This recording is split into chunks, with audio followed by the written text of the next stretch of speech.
नमस्कार मित्रों, आप सभी का स्वाभिमान भोजपुरी में हार्दिक अभिनंदन करता हूं।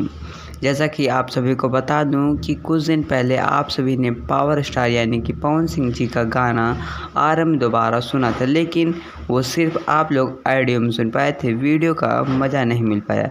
लेकिन आज यानी कि 11 सितंबर को सुबह 10 बजे माँ अम्मा फिल्म यूट्यूब चैनल पर वीडियो सहित गाना रिलीज हो रहा है। जी हाँ, यानी कि आरंभ दोबारा पवन सिंह जी का गाना वीडियो सहित मामा फिल्म पर सुबह में 10 बजे रिलीज हो जाएगा, यानी कि आज।